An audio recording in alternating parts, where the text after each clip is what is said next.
But I think the biggest problem with it that a lot of people feel who've been diagnosed with ADHD is feeling like you're different and feeling like you're a problem, right? Like you don't fit in, and because you're hyperactive and because you can't sit down in class and read for 4 or 5 hours at a time, that you're the problem and that you're an issue.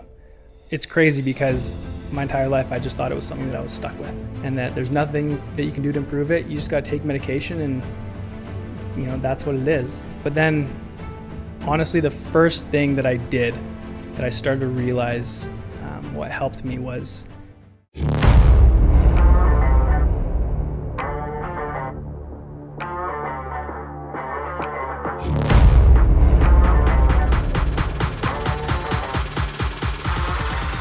Welcome back, Wellness Ninjas, to another episode of the Wellness Dojo Podcast. My name's Kyle Craik. I'm your host, and I'm really excited to have my friend Nathan here. Nathan, welcome to the show. Yeah, thanks for having me. Yeah.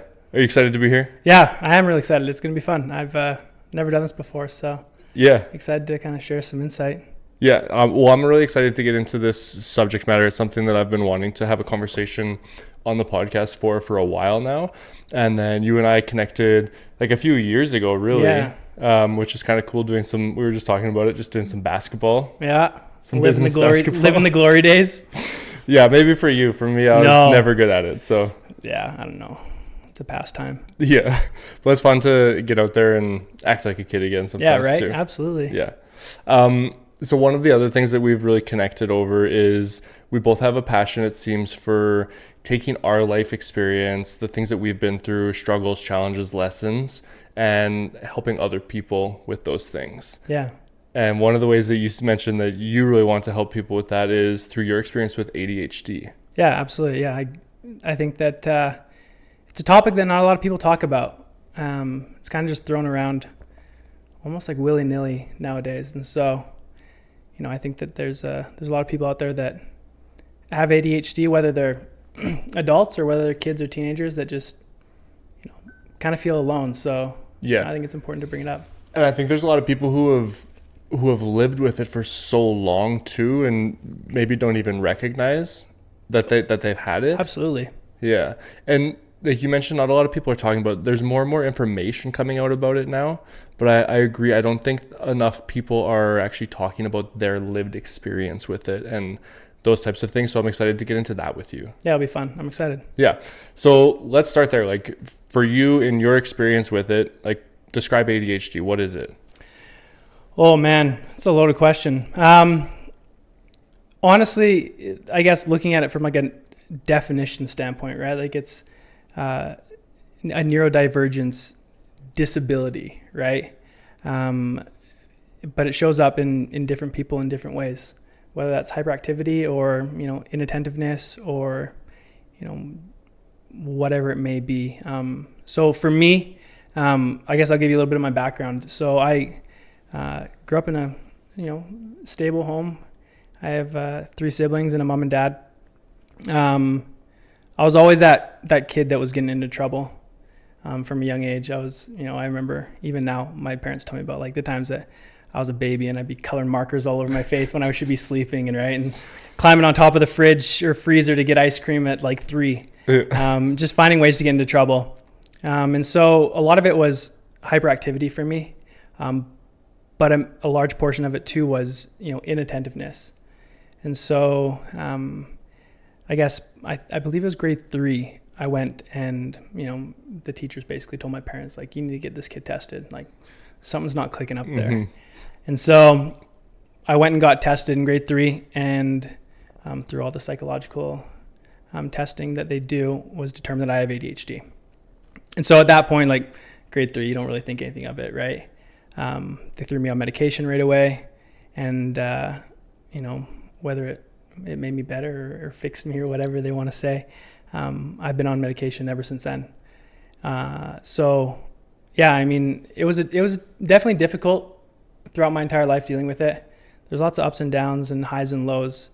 But I think the biggest problem with it that a lot of people feel, and I see this in my own kids right now, who've been diagnosed with ADHD, is feeling like you're different and feeling like you're a problem, right? Like you don't fit in. And because you're hyperactive and because you can't sit down in class and read for 4 or 5 hours at a time, that you're the problem and that you're an issue.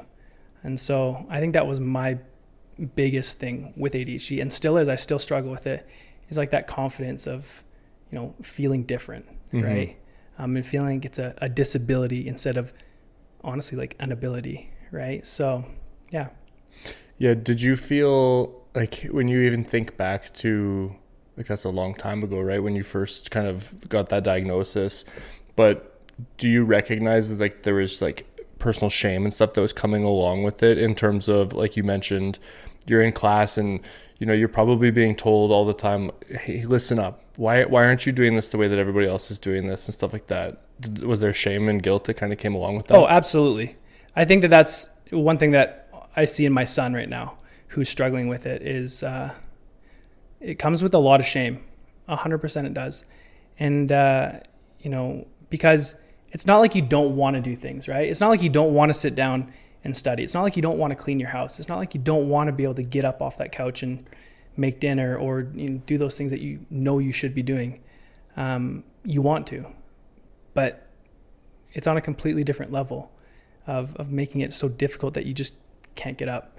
And then on top of it, like, your brain starts thinking about, the list of to-dos, right? Oh, I got this to do. I got to go get my car washed. Oh, I got to get the oil changed. I got to pay my bills. I got to clean the house. I got to do the dishes. I got to do the laundry.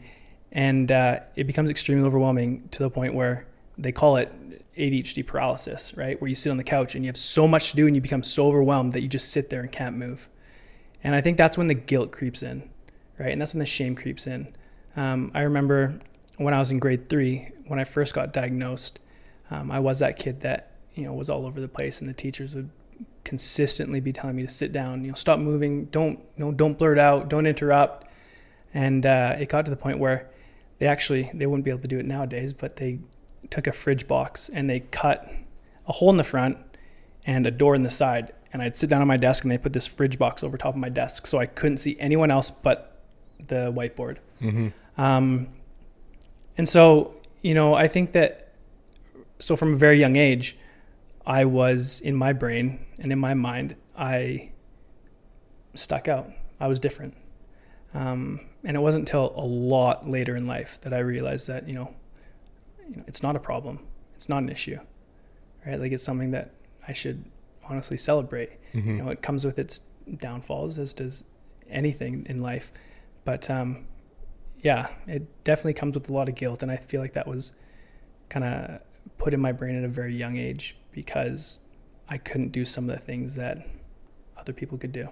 Yeah. Talk to me a little bit about that journey from being in this place where you really feel lost, you're struggling, you see this, it feels like you have this disability, something that's holding you back, to getting to that point where you're like, no, this is something that I can celebrate. This is actually, as you said, an ability. What was the journey from point A to point B? Oh man. I feel like because I was put on medication at such a young age, right? There was no real research or evidence or studies into what ADHD was, and coping mechanisms and things that you can do to make it better and to use it as a superpower. And so honestly, my entire life from grade 3 until probably 6 years ago, I just every morning pop medication, and that was the thing. That's what I did to deal with ADHD. But then I started to realize that there's got to be something else, right? Because I didn't like these ups and downs. I didn't like the guilt. I didn't like having a messy house. I didn't like having 100 things on my to-do list that have been on there for the last 6 years, right? And so honestly, it started coming from like Instagram Reels and TikTok. And I think that, however, I have a very strong opinion about social media. I think it can be used for, falling down that rabbit hole at 1 o'clock in the morning, Definitely. Watching videos you shouldn't be watching. Yeah. But I think that there's so much power in it as well. And I started following a lot of psychiatrists and psychologists and, PhD professors all over the world that talked about ADHD and different things that you can do to improve it. And so it's crazy because my entire life, I just thought it was something that I was stuck with, right? And that there's nothing that you can do to improve it. You just got to take medication and, that's what it is. But then honestly, the first thing that I did that I started to realize what helped me was about 6 years ago, I went through a separation with my ex-wife. An extremely difficult point in my life. And so one thing I ended up leaning on was exercise.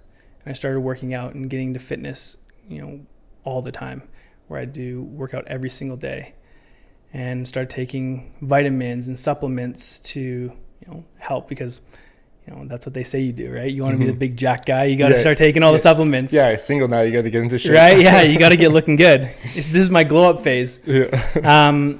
So I started working out, and the first time I started working out was honestly because I wanted to start looking better, because I had just gone through a separation and went through extreme depression, right? As anybody would. Separated from a wife of 9 years and 3 kids to being on my own. And so I started working out because I was like, you know what? I'm going to look good. Look good, feel good. Yeah. That's always been kind of my motto. And so as I started working out, the more consistent I got with it, I started to realize that my mood was far better, that I was way more productive, that, I didn't procrastinate as much, that a lot of these things that I felt were me and were stuck with me as ADHD started to kind of improve. And so that's when I started really researching ADHD and trying to figure out what helps with it.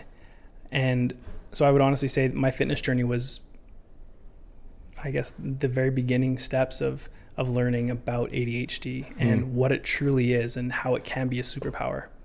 So, yeah.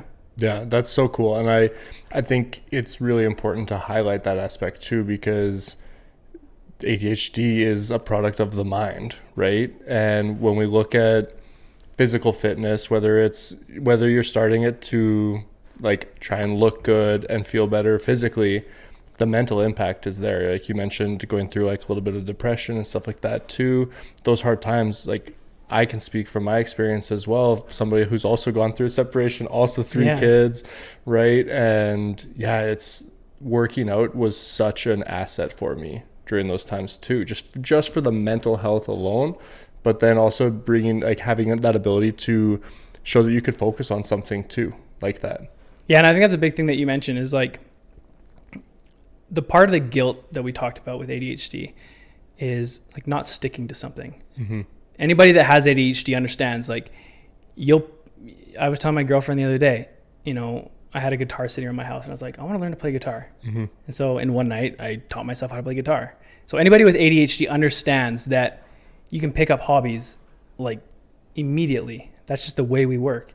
You want to learn how to fix a car, you watch a YouTube video and all of a sudden you're fixing cars all the time.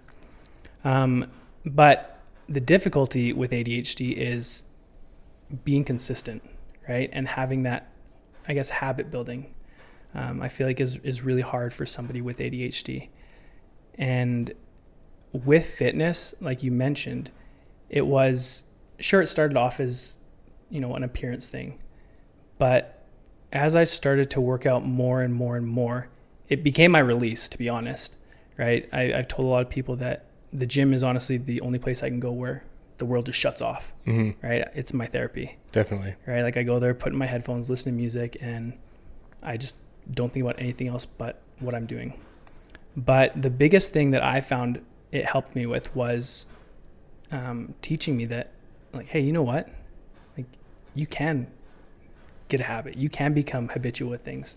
This can be a part of your life. This can be a routine. You can build routines as someone with ADHD, which I feel like is something that because we struggle with it so much, we just feel like it's just nothing. It's never going to happen. You're never going to be able to build that routine that sticks with you forever. And it's been 6 years and I still work out, 4 or 5 times a week. And so, it built that confidence in myself that regardless of what the medical, medical professionals say about ADHD and what I've been diagnosed as, that, I can control it, right? Like I have control over this. And so, that started to stem into different parts of my life after realizing like, hey, I can do something for an extended period of time. Mm-hmm. I can focus on something for a long period of time and I can stick to it. So yeah, fitness was huge for me. It was my escape, and it still is to this day. Yeah. And yeah, it's interesting how confidence is like medicine, right? Oh, absolutely. Like you start to build that confidence, not just physically and I look good at the gym, but you start to build that confidence and like, no, I can actually follow through on things. And that is so powerful. And like you said, trickling into other areas of your life. So what are some other areas of life where that kind of started to trickle into, where you were like, yeah, actually I can start to do these things more consistently and see an impact? Yeah, I think the biggest thing with being a dad, right? It's not about you anymore. It's about others. Mm-hmm. You want to be able to put yourself first, but when you start having children, your kids always come first. And so I struggled with building that routine for my kids. I struggled with getting up early. I struggled with, making their lunches. It'd be always a rush to get out of the house, getting the laundry done, staying on top of the house, different things like that. And I mean, I know people that I know are going to listen to this and be like, well, you should see his house. It's still a little bit messy. And I'm not perfect by any means. But I think that when I started to gain that confidence in myself, it started to build this routine of, being able to get up when I need to, being able to clean my house even though I don't want to, right? Because there's days, I remember the other day, I think it was on Monday, I really didn't want to work out. I really did not want to go to the gym. And I was sitting at my desk and, a buddy came by and was like, hey, you want to go for lunch? And I was like, no, I'm going to go to the gym. So I took my pre-workout and sat there and hemmed and hawed for a while and then ended up going to the gym.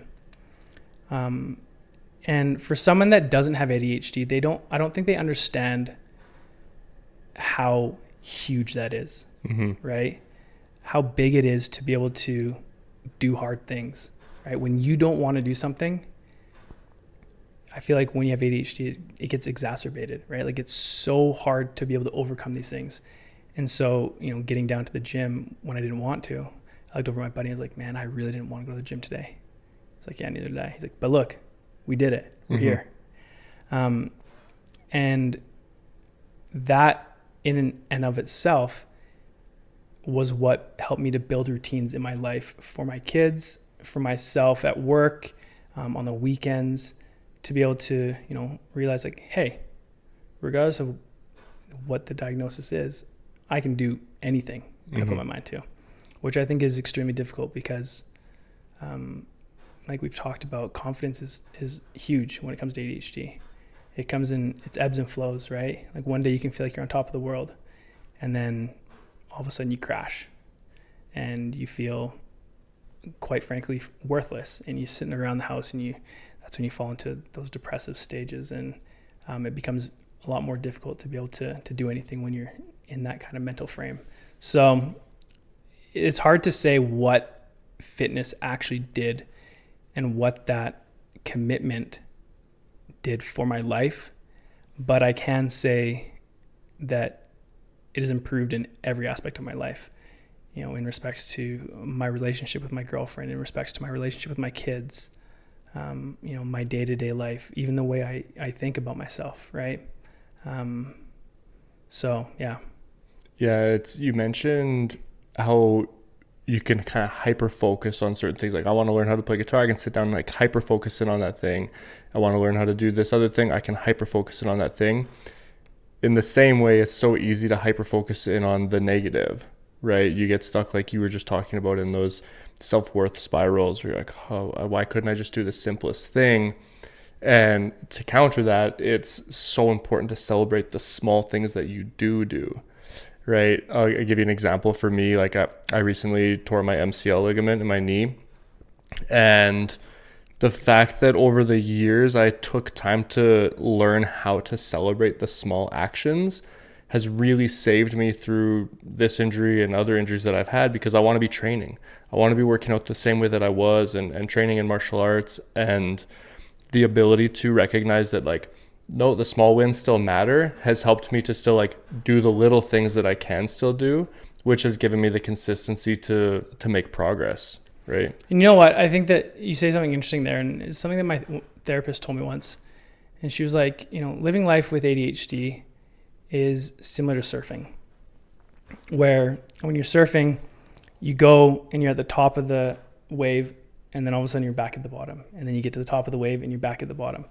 And it's not about focusing on the top of the wave and the bottom of the wave. It's about learning how to balance your life and go through from wave to wave, right? Because I feel like there's so many highs and lows when it comes to ADHD. And negativity is a huge thing. I've always been extremely hypercritical of myself. And I'm my biggest supporter, but I'm also my biggest critic. And so, one thing that I'm trying to teach my kids right now, because I see it in them, is, negative self-talk, right? And I think it does stem from the fact that it's like, why can't I do this, right? Like even when I'm sitting at work, right? Like I'm in sales. It's like, well, why can't I just, why did I sit at the office and not make that extra cold call? Like why didn't, like everyone else is doing it? Mm-hmm. Or why didn't I, go put that dish away? It's sitting there, right? And then you beat yourself up over these small things that in the big scheme of things really doesn't matter, right? It's not that big of an issue. But we hyper focus on the positive and the negative.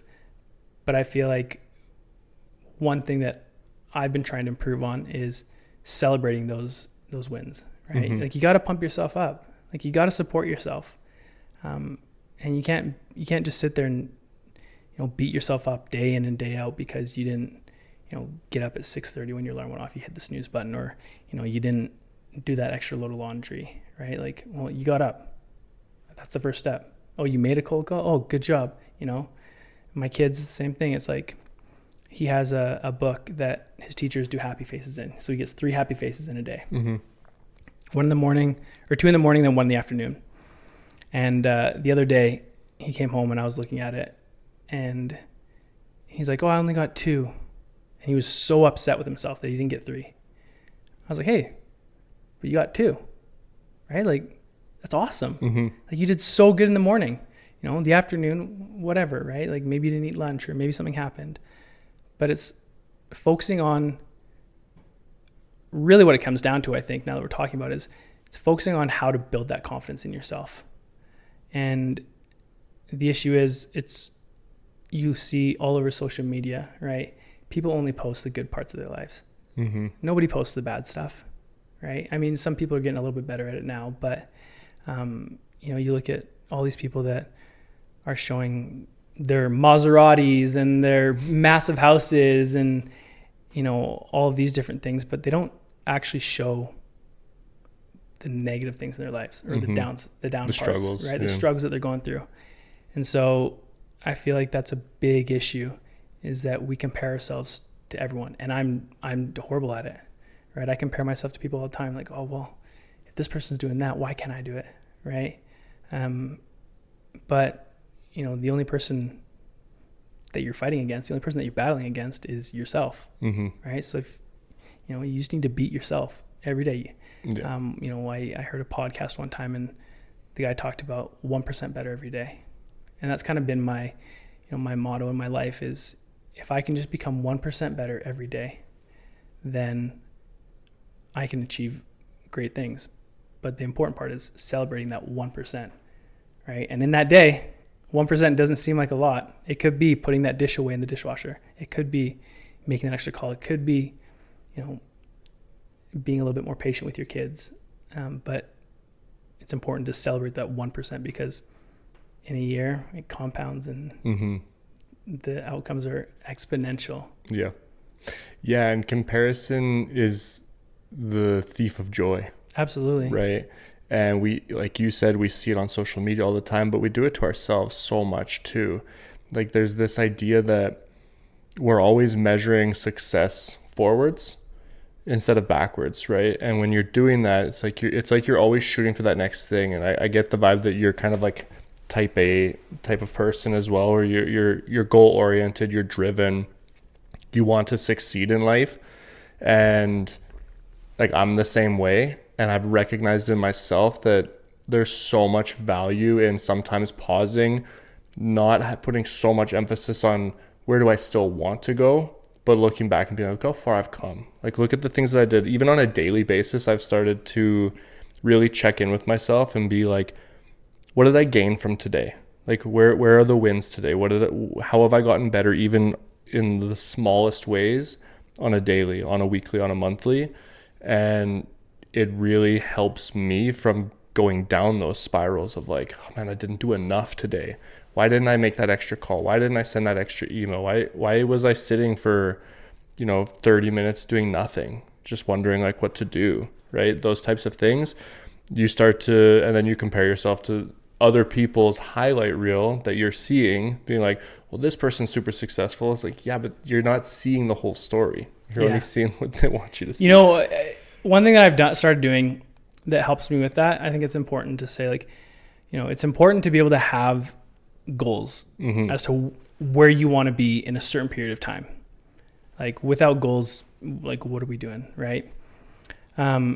However, like you said, it's important to be able to look back and see, like, what have I accomplished? What hurdles have I overcome? What things did I do? And so one thing I've started doing in my day-to-day is building out a to-do list. And I will literally sit down at my desk and I'll write down all the things I have to do. And every time I do it, I cross it off. And at the end of the day, I'll look at it, and sure, maybe not all of it will be crossed off. But yesterday is a perfect example. I had, a list of 10 things to do, and I did 8 of the things. And I looked at it and I was like, damn, like, I killed it today, right? Like, I actually killed it today. I was so productive. And then when I got home, I was in such a better mood. I was so happy, and I was able to get things done around the house and just have a good night because I looked at what I had accomplished. And I think that's true too, right? Like, everybody's different and everybody's gone through something different. And everybody will have a different life, right? They'll have different hurdles or issues that they have to overcome in their lives. But so it's, comparing yourself to someone else is completely useless because their situation, their circumstances are completely different from yours, right? Like, I'm a single dad of 3. I can't compare myself to another 35-year-old man who is not married, doesn't have any kids, and lives in a penthouse suite driving a Lamborghini. Like, right? Like, I'm driving a Kia, right? Like, I got 3 kids. I'm not living in a penthouse suite. You can't compare yourself to anyone else. You can compare yourself to yourself. Yeah. But everybody's going through a different part of their life, right? Yeah. Everyone has their own struggles. Everyone has their own things that they're dealing with. So it's important to just compare yourself to where you were. So yeah, it's interesting. I've gone through that in my life too, where I'm like looking at other people and being like, I'm also 35. Like, why am I not where they are? And then I have to remind myself, like, yeah, you also had kids when you were 19, and like you were running a business, and you've been running the business since then. And you went through, COVID, and you survived through COVID, and you got through that with your business. And I have to go sometimes look back and connect the dots backwards and be like, yeah, I'm not them. That's why my story is unique, and it doesn't make it worse or it doesn't make it less. It's just different. It's just unique, right? And I also think that one thing that's important is it's never too late to rebuild yourself, right? So once again, a little bit of history of myself is I grew up quite religious my entire life. And part of this religious part of my life was this idea that I had to be perfect, right? And so I had such high expectations of myself. And when you mess up, it's like, like I did that. Like, I can't believe I did that. And that was for, 27 years of my life. And then I ended up getting married young. I was 21 when I got married. And, part of the church was you get married, you start having kids right away, you build your life. But I never really had a time in my life to really figure out and analyze who I am, like what kind of things I like, who I am as a person, or even who I want to be, right? And so I think that when I went through my separation and got divorced, it was by far the most difficult thing I've ever gone through in my life, right? Like you can attest to it. Yeah, man. You get those feelings of feeling worthless consistently, right? Like we're not talking about like, oh, I didn't do this, I feel kind of worthless. Like we're talking about you feel like below dirt. Why am I even here? Yeah. And I grew up, I was always a happy kid. I was always a very positive, I still am extremely positive and optimistic. That's one thing that everyone that meets me will tell you, is that I'm probably the most positive and optimistic person out there. Sometimes maybe a little bit too optimistic, but however, yeah. We relate there. Yeah. But like, I think that when I went through my separation and hit these extreme lows of, feeling like, my kids would be far better off without me, right? Like, why am I even here? I don't need to be here, right? First off, it's a scary place to be. And so I guess anybody that battles with depression, like, kudos to you. Like, it is, I don't have depression, but I went through a very dark period in my life. But the thing is that I always had in the back of my mind that everything happens for a reason and everything is going to work out. And maybe that's my positivity and my optimism, but yes, there were days where I was like, no, it's like, this is going to be it. Like, I'm done. Like, being a parent, anyone who's a parent understands that raising kids is extremely exhausting, emotionally, mentally, physically. But doing it as a single dad while having a full-time job, right? Like trying to build your career, trying to build a stable life for your family, for yourself,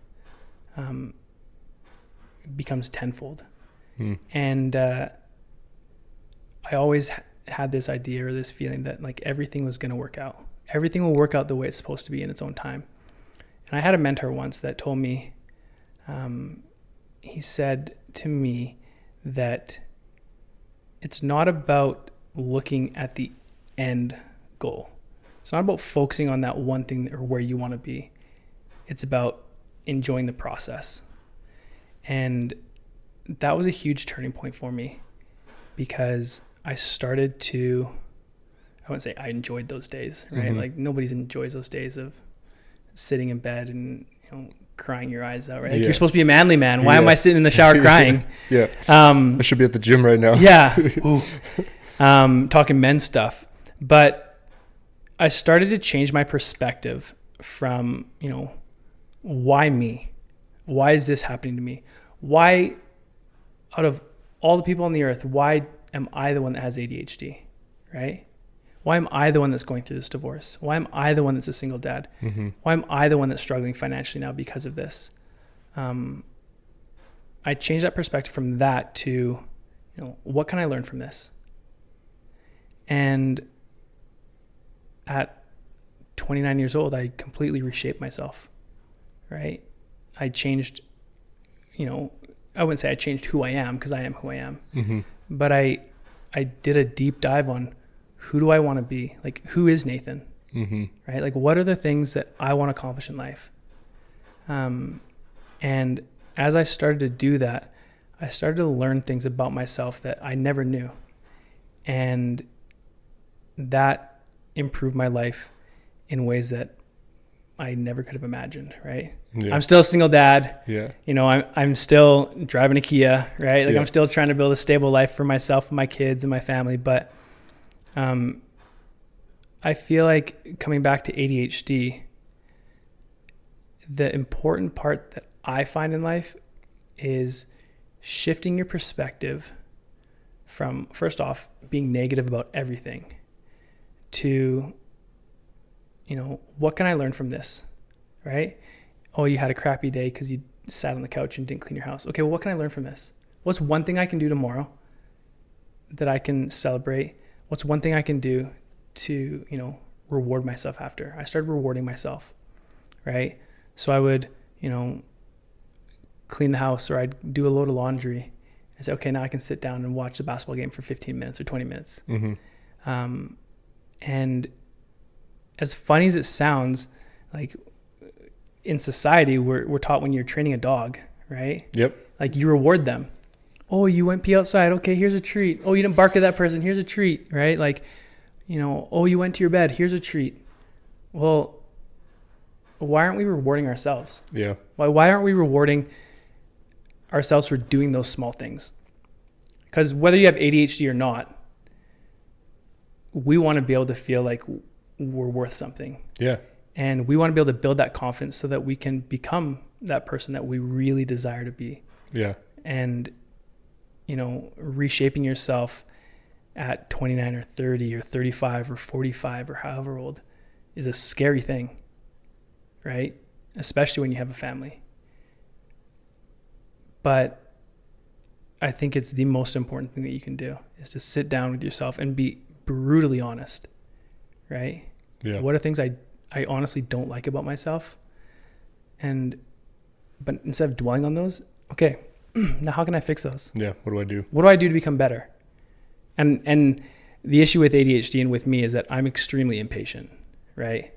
I'm like, okay, well, I want to be able to have a nice house and a family and all these things. Okay, well, if I change this, in 60 to 90 days, it should come. Like this should happen, right? Like your free subscription's up. Now but it's, the world is all about, instant gratification. Mm-hmm.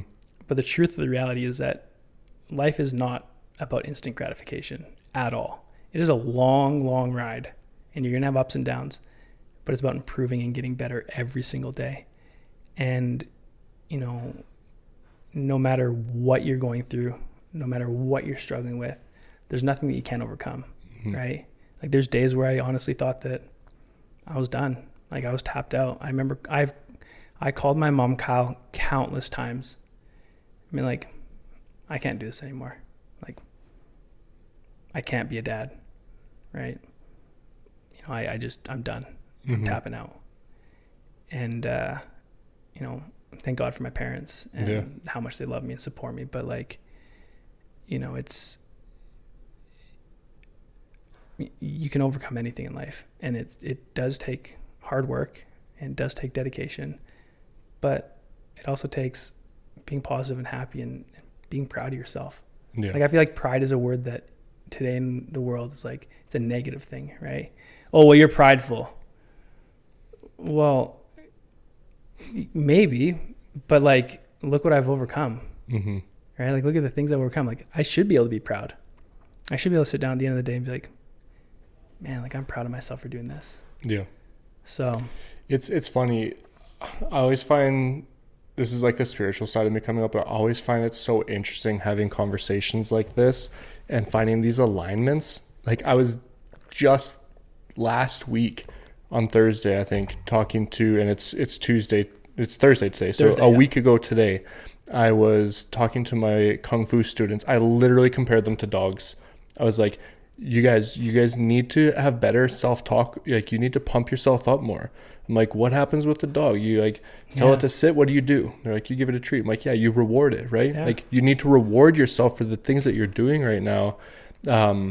Just so much of what you said resonates too. And, another thing that really came to mind, you talked about how you were very religious growing up and stuff like that. And I've had my ups and downs with religion and faith and stuff, but going through my divorce as well was this big realization of, what faith really is for me, which is that trusting that, this isn't happening to me right now. This is happening for me. And now it's up to me to find out what that means. I like that. Right.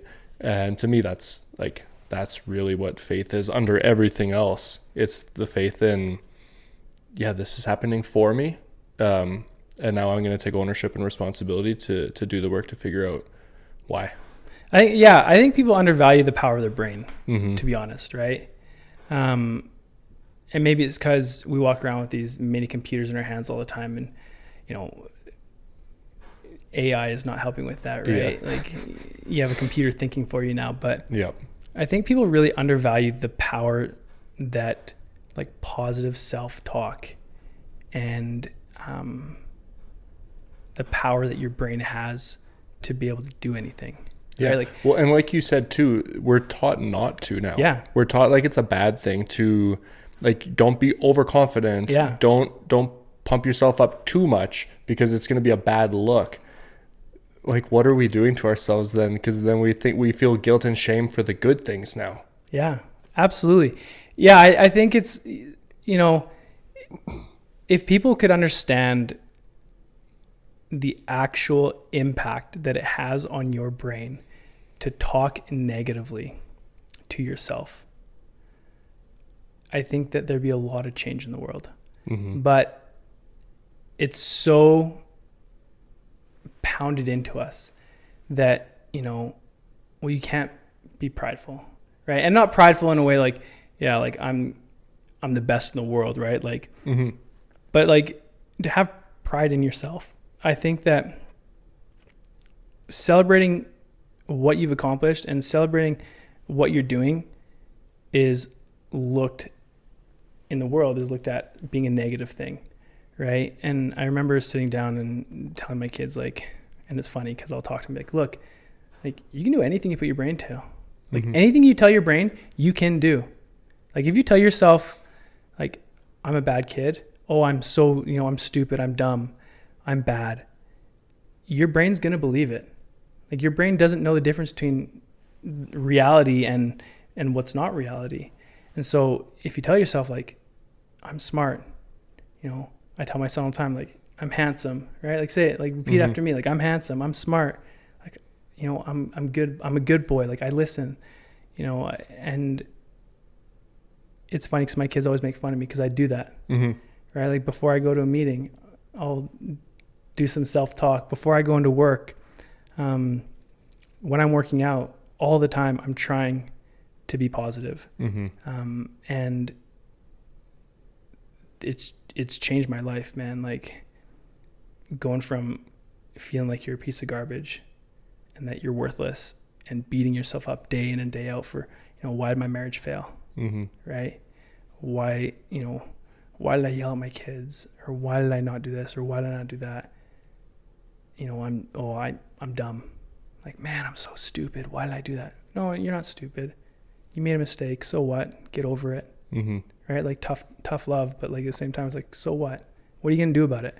And I think that's something that I tell my kids all the time is like, you got in trouble at school. So what? And, like, what are you going to do about it? One of my favorite quotes ever from my dad is, and he would always tell us this as a kid, and everyone that knows me knows that I repeat it way too much, but it's, you can only control what's within your control, right? There's a lot of people out there that talk crap about you. There's a lot of people out there that hate you. But, like, so what? What can you control? Well, you can control the way you think. You can control the way you act. You can't control how others act. You can't control what others say. But you sure as hell can control the way that you talk to yourself. And if you start doing that, you'll notice huge changes in your life. Like, I've seen it. I've experienced it. I've lived it. I live it from day to day. Yeah. So, and that's a lot of control. It doesn't feel like a lot of control, but the mini impacts that start to come from those even just small conversations with yourself are so huge. And the issue with ADHD is that you feel like you don't have control over your life. The truth of the matter is that you feel like you have zero control. Anyone that has ADHD, and I'm not talking about like those kids that walked around university like, I have ADHD because I can't sit in class. Well, nobody can sit through a chemistry class for an hour and a half and listen to, Professor Dean talk about, whatever, photosynthesis over and over and over again, right? But I'm talking about like someone that's actually been diagnosed with ADHD. Yeah. Like you, and I can attest that you feel like you have zero control over your life. And once you realize that you have more control than you really think, man, you're like you're gonna fly. Mm-hmm. So, because that, once again, it all comes back to confidence. Yeah. You start taking control of your life, the confidence builds up, like, hey, I can do this. Like, I do it. Wait, ADHD doesn't control me. I control ADHD. And then that's when it turns into superpower. I tell people all the time, like, yeah, I have ADHD. Like, it's not a disability. It's a superpower, man. Mm-hmm. Who do you know that has a week's worth of work that has procrastinated for 6 days and sits down on the 7th day and gets it done in 2.5 hours? You tell me, right? Yeah. Like different things like that. Yeah. So yeah, it comes down to control and gaining that confidence. And once you gain that confidence that you can actually do anything, like ADHD just becomes a part of you. Right? Yeah. Like it doesn't define who you are. Yeah. I love that. I knew we were going to have a super impactful conversation, and it definitely hasn't disappointed. I have one more question for you. Yeah. This is a question that my last guest wrote down. Okay. For you. They didn't know it was going to be you, but and then I'll read it to you. You can answer it, and then I'll give it to you once we sign off here, and you can leave a question for my next guest. Sounds good. Okay. Your question is, if you can go back in time to 20 years old, what advice would you give yourself? Ooh.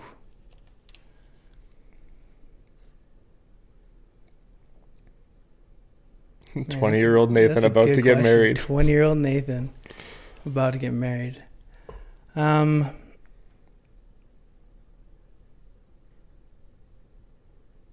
think honestly, like keeping it simple, like love yourself, like be kind to yourself, right?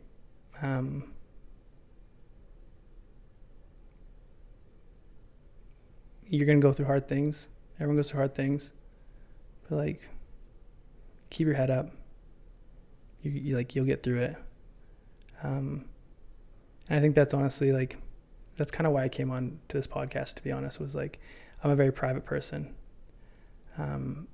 But I wanted to share a little bit of my story and things like that, because whoever may listen to this could be going through something, right? Everybody goes through something, and they could feel alone. They could feel worthless. They could feel helpless. But like, you're not alone. Like, be kind to yourself. Like, love yourself. Like, life is hard. Life is really, really freaking hard. And the more grace you can have on yourself, the better your life will be. So like, and you know what? As cliche as it is, like, it always does get better. Like, Mm-hmm. It will get better no matter what. No matter how crappy you feel right now, no matter if you're going through a divorce right now, no matter if you are going through a big breakup, or you lost your job, or you're struggling financially, or whatever it may be, like, trust me, like, it gets better. And it starts with the way you think and being positive and loving yourself. Yeah, I love it. That's why I love to do this podcast too, right? It's this feeling of you're not alone, because every time I sit across from somebody and have a meaningful conversation like this, you learn so much about each other. And like I said, so much of what you said resonated with me. I know in our past conversations, it's kind of been mutual in that way, right? Yeah. Where it's so important to have these conversations so that we know, and everybody who's listening knows that, yeah, you're not alone in this journey called life. We're all struggling, but we're all still here, and let's all keep moving together, right? Absolutely. Yeah, no, I agree. It's a journey, that's for sure. Yeah. Ups and downs, but we're going to get to the end, that's for sure. That's right. Peaks and valleys, baby. Yeah. Awesome. Well, I really appreciate you being here. Is there anything that you haven't gotten the chance to say yet that you wanted to? No, I don't think so. Yeah, I think we covered a lot. I think we covered most of it. Yeah. I could sit here and talk to you for hours, but right? I think honestly, I hate the idea that people think they're alone. Yeah. right? I hate that. I've been there. You've been there. Like, you're not alone. Go find someone. And honestly, if you know someone who's struggling, like, reach out to them. Like, being alone sucks. Mm-hmm. Feeling lonely sucks. And if you know somebody who is feeling lonely and going through a hard time or struggling, go buy them a burger, like, take them out for ice cream, or just show up. Mm-hmm. Just show up to their house and hang out with them. Yeah. Like, life's hard. Like, be kind. Yeah. And vulnerability is hard too, right? Absolutely it is. And I appreciate you being vulnerable today. I think it makes all of us stronger. So once again, I really appreciate you being here. We'll have to do it again because there's lots more we could talk about. Yeah, for sure. But and thanks everybody for listening and watching, and we'll see you in the next episode.